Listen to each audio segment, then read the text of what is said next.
Meus queridos amigos, meu nome é Marcelo Pichero da Silveira, esse aqui é o canal Resenha Forense. Um abraço forte aos que acompanham diretamente aí o canal, mais diretamente.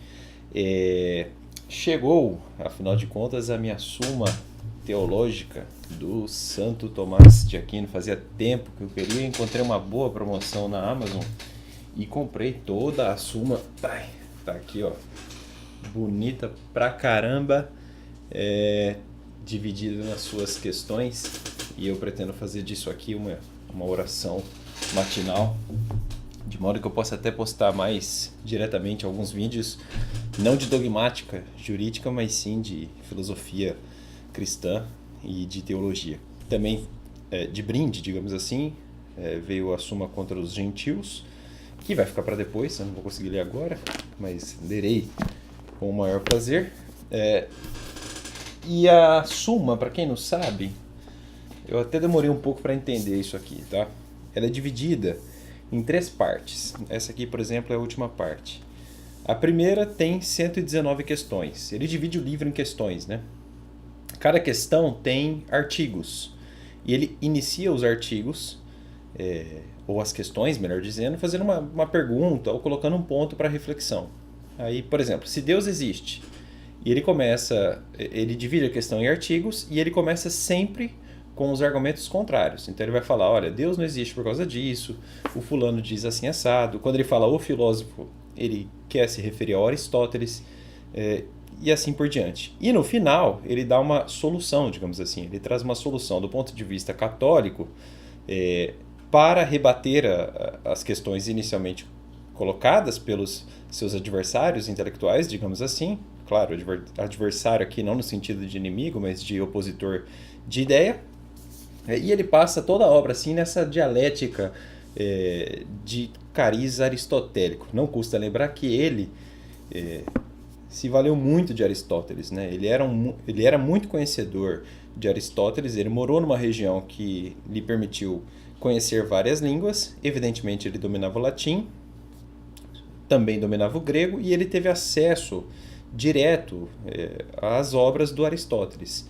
Dizem que ele teve um papel fundamental num pedido informal para a igreja para traduzir documentos envolvendo a filosofia aristotélica. E o pessoal costuma dividir a patrística e a escolástica mais ou menos assim, né? A patrística seria mais platônica e a escolástica seria mais aristotélica. É mais ou menos assim, mas na verdade eu também me equivocava nesse ponto, porque na verdade o pessoal costuma colocar Santo Agostinho e Santo Tomás de Aquino num balaio só e falar filosofia medieval católica, como se fosse uma coisa única, e não é, né? Há muita divergência entre os dois, e no fundo o Santo Tomás de Aquino representa o finalzinho ali da escolástica, ela veio muito antes e não se resume só a Aristóteles, mas é seguro dizer sim que Santo Tomás de Aquino foi um homem aristotélico, né? E tem a passagem do Chesterton, que eu gosto muito, aliás, para começar a ler Santo Tomás de Aquino é bom ler alguma biografia, alguma coisa que indique algo sobre Santo Tomás de Aquino e sobre como ler Santo Tomás de Aquino, né? E essa obra aqui do Chesterton é exemplar nesse ponto, vale muito a pena. Aqui há uma frase que mudou e revolucionou a minha forma de pensar, que é aquela partezinha, né? Eu até falei no vídeo passado. Como é que é? Deixa eu encontrar aqui.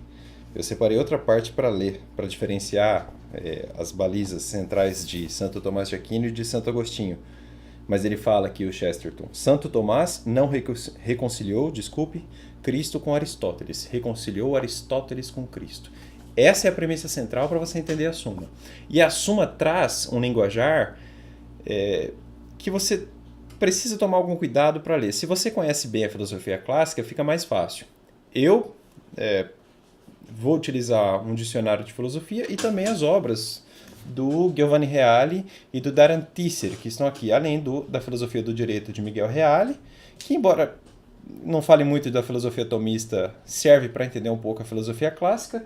Eu tenho aqui também um Paulo Nader comigo, e na outra estante ali eu tenho mais obras de filosofia que poderão auxiliar aqui os meus estudos e a parte do linguajar. Então, conceitos como ato, potência, aquela divisão, né, de como é que ele faz? O Mário Ferreira dos Santos fala disso em Aristóteles. conceito de forma, matéria e eficiência. Tudo isso você precisa dominar, ainda que minimamente. Eu iniciei a leitura da metafísica do Aristóteles e isso já me deu uma base razoável, até porque eu estava lendo já os conservadores, né? Eu li muito o próprio Chesterton, lia Russell Kirk, e isso acabou me ajudando a entender o linguajar da filosofia clássica grega, desculpe, da filosofia antiga em geral, né? Então, esses conceitos aristotélicos entram na obra do Santo Tomás de Aquino, e para entender a obra do Santo Tomás de Aquino você precisa entender o linguajar aristotélico. É claro que há divergências de tradução. Antes de comprar a Suma, o pessoal falou, não, compra da editora Loyola, que é melhor. Outros falaram, não, essa editora é a melhor tem a melhor tradução. Eu sei, existem imperfeições, desculpe, nas traduções. Mas no fundo, gente, se você se preocupar muito com tradução, você fica nessa desculpa e nunca lê.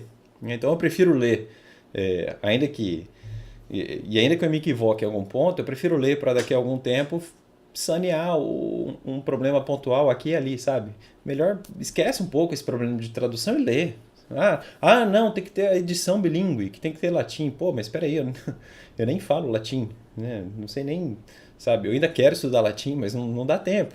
E se a gente começar a se atentar demais a essas coisas e não ir adiante, você não navega, você fica parado, né? Igual uma vez, quando eu comecei aqui o nosso grupo de estudos em História da Filosofia, eu até falei, legal os historiadores se preocuparem com metodologia, mas alguns deles se preocupam tanto com metodologia que não falam de fatos históricos. Eles falam de método e ficam mergulhando nisso e não param. É um negócio assim. Até tem um colega, né? Marcelo, fui dar aula de História do Brasil, eu sabia dialética marxista, sabia a escola francesa dos análises, sabia como um von Ranke escreveu sobre, fez historiografia, né? Como Leopold von Ranke, que era um típico austríaco, né? Escreveu, acho que ele era austríaco, o positivismo historiográfico, sabia sobre, sei lá, forma cristã de reproduzir a história, mas não sabia o fato, né? Que no fim das contas é o que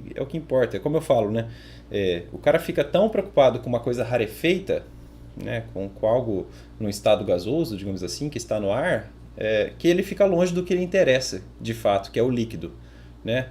Então, chega um momento que você tem que ignorar algumas críticas e ir adiante. É claro que a tradução importa e que deve ser levada em consideração. É claro que, gente, que se alguém entender de Suma Teológica aí ou cometer um equívoco aqui, não se preocupa, comenta, sabe? É até bom.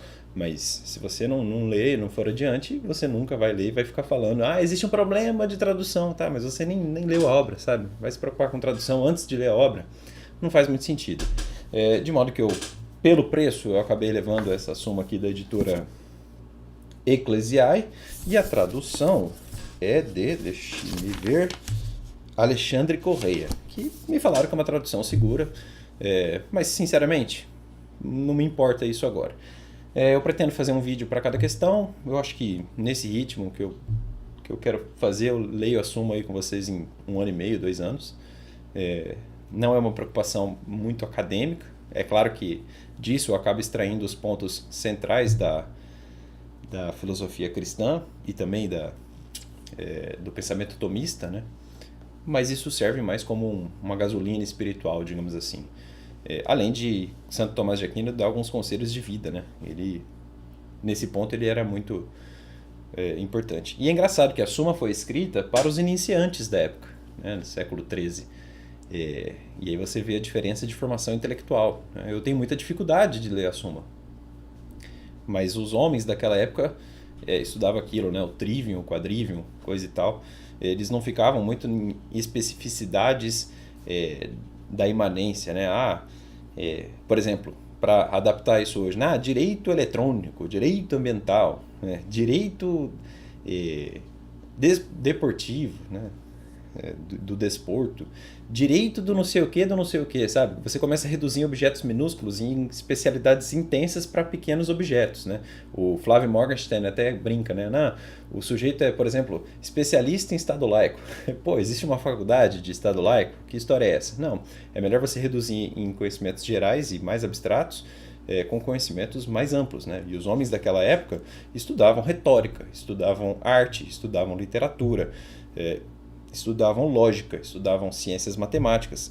A formação era muito ampla e você partia dos gêneros para atingir com perfeição as espécies, né? Hoje a gente inverte a lógica, a gente fica muito centrado na especificidade e aí a gente acaba esquecendo completamente das premissas centrais e mais importantes de estudo. Ah, Marcelo, mas existe uma matéria mais importante? É claro que existe, né? Você não é especialista em acentuação gráfica, você é especialista em gramática e, portanto, em retórica. Você não é especialista em falar bem em público, você é especialista talvez em retórica e, portanto, num prévio conhecimento mais geral e amplo de convencimento, né? Você não é especialista em soma de mais e menos. Não, você antes disso deve ser especialista em matemática, em lógica. Você não é especialista em quadros do século XV. Não, você antes disso é um sujeito que entende de arte no sentido mais amplo. E assim por diante. Superado isso, só para falar aquele trecho, né, que eu falei do Chesterton, diferenciando Santo Tomás de Aquino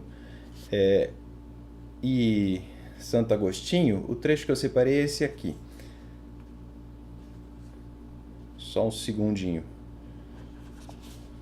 Aqui ele introduz, né, mais didaticamente. Santo Tomás estava se tornando mais verdadeiramente um cristão, e não meramente um aristotélico, quando insistia que Deus e a imagem de Deus entraram em contato por meio da matéria com o mundo material. Esses santos foram, no sentido mais exato do termo, humanistas, porque insistiam na imensa importância do ser humano no esquema teológico geral das coisas. Mas não eram humanistas, marchando pela estrada do progresso, que leva ao modernismo e ao ceticismo geral, pois, em seu próprio humanismo, afirmavam um dogma, hoje muitas vezes considerado o mais supersticioso superhumanismo. Fortaleciam aquela assombrosa doutrina da encarnação, que os céticos acham a mais difícil de acreditar. Não pode haver uma parte mais rígida da divindade cristã do que a divindade de Cristo. O que pode ser chamado de teologia liberal foi desenvolvida desde dentro, de dentro dos mistérios originais do catolicismo. Mas essa liberdade não tinha nada a ver com o liberalismo. Na realidade, ela não pode sequer agora coexistir com o liberalismo. Quando eu falei que ele faz uma dialética, não é o sentido dialético marxista, por exemplo, né? É um sentido mais aristotélico. Por exemplo, ele fala aqui, né? Foi uma ideia muito especial de Santo Tomás a de que o homem deve ser estudado em toda a sua integral humanidade, que um homem não é um homem sem o seu corpo, tal como não o é sem a sua alma. Um cadáver não é um homem, mas um espírito também não o é. A escola anterior de Agostinho, e mesmo a de Anselmo, negligenciara isto, tratando a alma como o único tesouro necessário, envolto por um tempo em um desprezível guardanapo. Santo Tomás se deteve tenazmente no fato de que o corpo de um homem é seu corpo e sua mente é sua mente, e que ele apenas pode ser o equilíbrio e a união dos dois. Isso está associado, na perspectiva moderna, ao mais monstruoso, mais material e, portanto, o mais miraculoso dos milagres. Está especialmente ligado com o mais assombroso tipo de dogma que o modernista menos aceita, a ressurreição do corpo. E é engraçado que na Suma Teológica, uma vez eu vi uma comparação boa, na Suma contra os gentios há muita citação das escrituras, e na Suma Teológica ele costuma ir mais para os filósofos anteriores. Ele foi um ótimo compendiador, né? Você consegue entender muito a filosofia de antes do século XII, naturalmente, lendo Santo Tomás de Aquino. Por isso que ele é uma fonte de estudo importantíssima. Ele não é um alimento só para a sua alma, digamos assim. Ele é também um ótimo sujeito a ser estudado. E talvez não haja forma mais didática de entender Aristóteles senão lendo Santo Tomás de Aquino. Então é isso, está aí apresentado. Eu também espero voltar logo com a história da filosofia. Eu sei que o canal ficou muito dogmático, né, no campo jurídico esses dias, o curso de ECA lá, o curso de Direito Falimentar, mas agora eu estou um pouco cansado de fazer material e gravar aula, então eu quero deixar o canal agora mais filosófico de novo, ao menos por um tempo. E é isso aí, meus amigos, um grande abraço, comentem aí se vocês, por acaso, se alguém aí quiser sugerir alguma coisa, alguma resenha. Volto com as resenhas também em breve. Eu estou terminando, agora eu vou voltar a ler, já estava terminando o Eric Voegelin, Hitler e os Alemães. Tem um livro do Russell Kirk que eu quero também ler. que também já está no caminho. Esse aqui eu também já estava lendo. Enfim, tem um monte de livro que eu comecei e parei. Ah, o pessoal também pergunta do Solzhenitsyn, né? O Arquipélago Gulag, ou Gulag, sei lá. Também pretendo voltar. Eu estava muito atarefado e agora eu acho que eu estou um pouco mais solto, mais leve. Fica mais fácil gravar mais vídeo e falar de coisas outras, né? Além do direito. Então é isso aí, pessoal. Um abraço. Só para lembrar, agora o canal tem Instagram, Resenha Forense. Nesse momento eu estou divulgando só os informativos de jurisprudência, mas em breve eu vou usar o Instagram também para outras finalidades. Então, para o pessoal do direito, já vale a pena seguir. Se inscreva no canal, indique para os seus amigos e vamos fortes em 2019. Abraços!